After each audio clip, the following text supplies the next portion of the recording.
السلام علیکم dear students, آج ہم چوتھا سبق پڑھنے جا رہے ہیں شاعروں کے لطیفے۔ اس کے مصنف اردو ادب کی نامور شخصیت مولانا محمد حسین آزاد 1830 میں موصوف جو ہے وہ دلی میں مولوی محمد باقر کے گھر میں پیدا ہوئے۔ مولوی محمد باقر اپنے دور کے ایک نامور آپ کہہ سکتے ہیں کہ ادیب بھی رہے ہیں، اور اس کے علاوہ بڑے نامی گرامی مفتی بھی تھے۔ اور ابتدائی تعلیم مولانا محمد حسین آزاد نے جیسا کہ اس وقت رواج تھا گھر سے حاصل کی۔ اس کے بعد یہ دلی کالج گئے، وہاں سے انہوں نے مزید تعلیم حاصل کی۔ 1857 کی جنگ آزادی کا جو دور تھا وہ ان کے خاندان کے لیے بڑا مشکل اور المناک تھا، کیونکہ 1857 کی جنگ آزادی کے بعد ان کے والد کو انگریز حکومت کے خلاف فتویٰ دینے کی پاداش میں انگریز حکومت سے گولی مار دی۔ اس کے بعد یہ بے سر و سامانی کی حالت میں گھر کو آگ لگا دی گئی، یہ بے سر و سامانی کی حالت میں لکھنؤ ہجرت کر گئے، کچھ عرصہ وہاں پہ رہے، اور اس کے بعد یہ لاہور آ گئے۔ لاہور میں انہوں نے محکمہ تعلیم میں ملازمت اختیار کی، اور کافی عرصے تک یہ لاہور محکمہ تعلیم کے یہ رکن رہے۔ 1883 میں انہوں نے ایران کا سفر کیا فارسی زبان سیکھنے کے لیے، کیونکہ اردو زبان کا جو نیچر حصہ ہے وہ فارسی پر مشتمل ہے، اس وجہ سے انہوں نے ایران کا سفر کیا۔ اور اس کے بعد ان کی تصاریف کی بنیاد پر 1887 میں ان کو انگریز حکومت کی طرف سے شمس العلماء کا خطاب دیا گیا، اور 1889 کا سال جو ہے ان کے لیے بہت ہی کیا کہہ سکتے ہیں کہ پریشان کن تھا۔ ان کی بیٹی کی وفات ہوئی، اور ان کی وفات کا جو صدمہ تھا اس نے ان پر گہرا اثر کیا، اور یہ اپنا ذہنی توازن کھو بیٹھے۔ تعدم مرگ پھر یہ اسی کیفیت میں مبتلا رہے، اور ان کا جو کارنامہ ہے، ادبی کارنامہ ہے، وہ ان کی انشا پردازی ہے، ان کی مضمون نگاری ہے۔ تو ان کو صاحب طرز انشا پرداز بھی کہا جاتا تھا کہ یہ اپنے انداز کے خود تخلیقات تھے۔ آب حیات ان کی وہ کتاب ہے جو ان کو ہمیشہ اردو ادب میں زندہ و جاوید رکھے گی۔ اس کتاب کی خاصیت کیا ہے؟ اس کتاب میں انہوں نے اپنے دور اور اس سے پہلے دور کے جو نامور ادیب اور شعراء تھے اردو ادب کے، ان کے حوالے سے ان کے چیدہ واقعات انہوں نے قلم بند کیے ہیں کہ کیا مطلب۔ اس کے علاوہ ان کے آپ کیا کہہ سکتے ہیں کہ ان شعراء کے رہن سہن اور اس دور کے کلچر اور اس دور کے ادب کے بارے میں آپ کو ان کی کتاب سے رہنمائی ملتی ہے۔ نیرنگ خیال ان کی ایک دوسری کتاب ہے جو کہ انگریز فلسفی سے متاثر ہو کر انہوں نے لکھی تھی، اور بنیادی طور پر نیرنگ خیال جو ایک طرح کا ترجمہ ہے، کیونکہ اس میں انہوں نے انہیں خیالات کو بالکل ترجمہ کر دیا ہے، کہ انہوں نے ٹرانسلیشن کی ہے اردو ادب میں، اردو زبان میں، ٹھیک ہے۔ اور یہ علامتی ہے، آپ جب سیکنڈ ایئر میں یا فرسٹ ایئر میں جائیں گے تو وہاں پر آپ ایک سبق پڑھیں گے محنت پسند خدمت، وہ انہی کی کتاب نیرنگ خیال سے اقتباس ہے، اور اس میں بھی وہی علامتی استعارات کو استعمال کر کے ہمیں ایک اخلاقی سبق دیا گیا ہے۔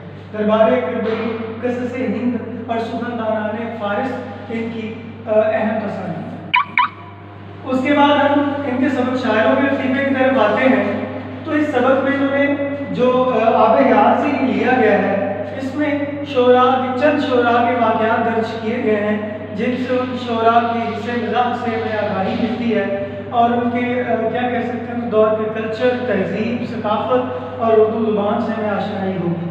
سب سے پہلا واقعہ دلی، وہ کہتے ہیں کہ ایک دفعہ میر اور مرزا کے کلام پر دو شخصوں کے درمیان تکرار نے طول کھینچا۔ وہ دونوں جو ہیں وہ خواجہ باسط کے شاگرد تھے، اور وہ دونوں جو ہیں وہ خواجہ باسط کے پاس فیصلہ کروانے کے لیے آئے۔ خواجہ صاحب نے دونوں کی رائے سنی، اس کے بعد کہا کہ جی دونوں شاعر میر تقی میر اور مرزا رفیع سودا دونوں ہی صاحب طرز تھے، لیکن ایک کا کلام آہ یعنی میر کا کلام آہ ہے، اور مرزا کا کلام واہ یعنی مزاح سے بھرپور ہے۔ جو مرزا رفیع سودا کے طرفدار تھے وہ مرزا کے پاس پہنچے اور سارا ماجرا کہا، تو مرزا نے جب وہ سارا واقعہ قصہ سنا تو مسکرا دیا اور بولے کہ شعر تو میر کا ہے لیکن داد ان کی ددا کی معلوم ہوتی ہے۔ اس کے بعد دوسرا واقعہ جو ہے وہ مرزا رفیع سودا یہ ایک مشاعرے میں بیٹھے ہوئے تھے، اس کے بعد کیا ہوا کہ وہاں پر ایک شریف برس کی عمر کا، اس نے غزل پڑھی جس کا مطلب تھا دل کے پھولے جلوتے سینے کے داغ سے، اس گھر کو آگ لگ گئی گھر کے چراغ سے۔ جب یہ شعر مرزا رفیع سودا نے سنا تو مرزا بہت متاثر ہوئے، اس لڑکے سے بار بار سنا اور آخر میں بولے کہ مرزا کے ساتھ آتے شریف زادے، اس لڑکے کو کہا ساتھ زادے تم مجھے جوان ہوتے نظر نہیں آتے۔ سید انشاء اللہ خان یہ بھی ایک شاعر تھے، حافظ زرت یہ دونوں دوست تھے۔ حافظ زرت جو ہے وہ نابینا تھے، حافظ قرآن بھی تھے اور پہلے یہ مطلب عیسائی تھے، بعد میں مسلمان ہو گئے، تو دونوں ہی بہترین شاعر اور اچھے دوست تھے۔ تو اکثر سید انشاء اللہ خان جو ہے حافظ زرت کی ملاقات کو ان کے گھر چلے جایا کرتے تھے۔ ایک دن جب یہ پہنچے تو کیا دیکھتے ہیں کہ حافظ زرت کسی گہری سوچ میں گم بیٹھے ہیں، تو انشاء اللہ خان نے پوچھا کہ حافظ صاحب کیا بات ہے، تو حافظ صاحب نہ بولے۔ آخر کار مجھے اسرار پر کہنے لگے کہ ایک مصرع ذہن میں آیا ہے، لیکن جب تک کہ مطلع یعنی ایک مکمل شعر نہ ہو جائے گا، غزل کا پہلا شعر مکمل نہ ہو جائے گا تو میں نہیں بتاؤں گا۔ تو انشاءاللہ خان کے اسرار پر حافظ زرت جو ہے وہ شعر کا پہلا مصرع سنانے پر مجبور ہو گئے، اور وہ مصرع تھا کہ زلف پہ بھپتی شب دیجور کی سوچی۔ جب انہوں نے یہ شعر کا مصرع پڑھا تو انشاءاللہ خان فوراً بولے اندھے کو اندھیرے میں بہت دور کی سوچی۔ حافظ زرت ہنس پڑے اور لاٹھی لے کر کافی دیر تک وہ پیچھے پیچھے رہا، انشاءاللہ خان آگے آگے دوڑتے رہے۔ امام بخش ناصر یہ بھی ایک اچھے شاعر تھے، لیکن موڈی شاعر ان کو کہا جاتا ہے، اردو ادب میں ان کو موڈی شاعر کے نام سے مخاطب کیا جاتا ہے، کیونکہ یہ اپنے کیا کہہ سکتے ہیں رکھ رکھاؤ اور کا بڑا خیال رکھتے تھے، اور اس کے علاوہ کم ہی کسی سے گفتگو کرتے تھے۔ تو ایک بار جب یہ محفل میں پہنچے تو ایسے عالم میں پہنچے جبکہ مجلس ختم ہو چکی تھی، چند شعراء حضرات بیٹھے ہوئے تھے، تو امام بخش ناصر نے علیہ السلام کے بعد جب ان سے صورتحال پوچھی تو انہوں نے کہا کہ جی آپ کے آنے کا سب کو انتظار رہا لیکن آپ دیر سے آئے۔ تو انہوں نے ایک شعر پڑھا جس کا مفہوم یہ ہے کہ جو خاص لوگ ہوتے ہیں وہ عام لوگوں میں ان کا شمار نہیں ہوتا، نہ ہی وہ عام لوگوں میں بیٹھتے ہیں۔ تو اس میں انہوں نے لفظ امام کا ذکر کیا کیونکہ لفظ امام کے نام کا بھی حصہ تھا، اسی لیے تمام شعراء نے ان کے شعر کی خوب تعریف کی اور داد دی۔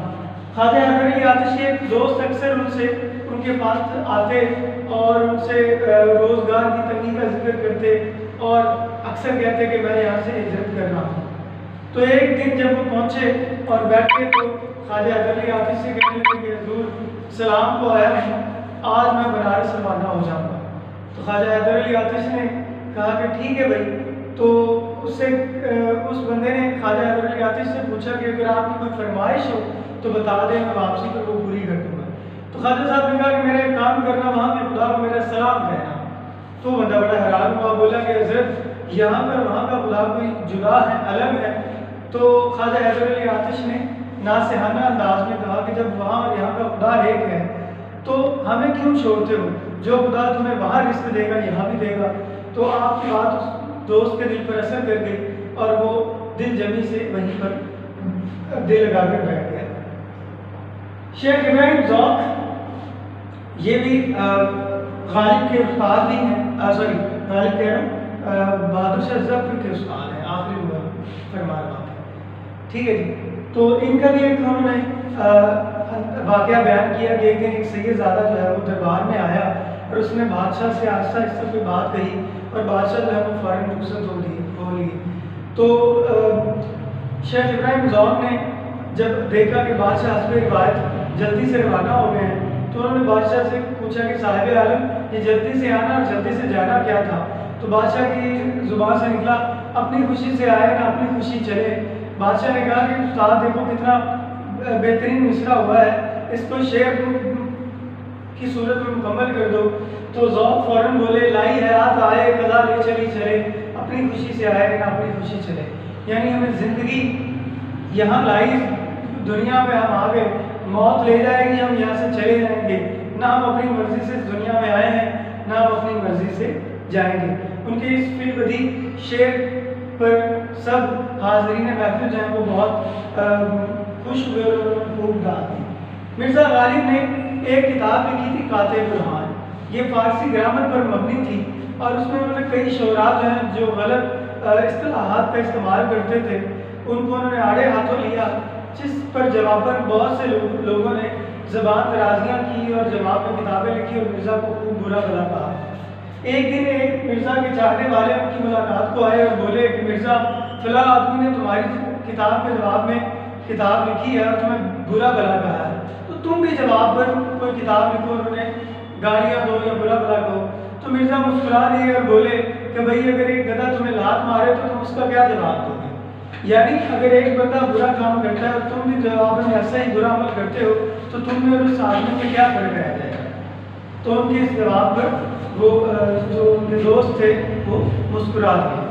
تو یہ چند شعراء اور ادیبوں کے جو واقعات ہیں یہ بیان کرنے کا مقصد آپ کے اندر آگاہی اور شعور اور جستجو پیدا کرنا ہے کہ آپ خود بھی آب حیات پڑھیں اور اس میں مولانا محمد حسین آزاد کی تحریروں کو پڑھنے سے آپ کو اس دور کے کلچر اور تہذیب اور اردو زبان کو سیکھنے میں بہت مدد ملے۔ آج کا ہمارا سبق اختتام کو پہنچا، امید کرتا ہوں آپ نے کچھ نہ کچھ نیا سیکھا۔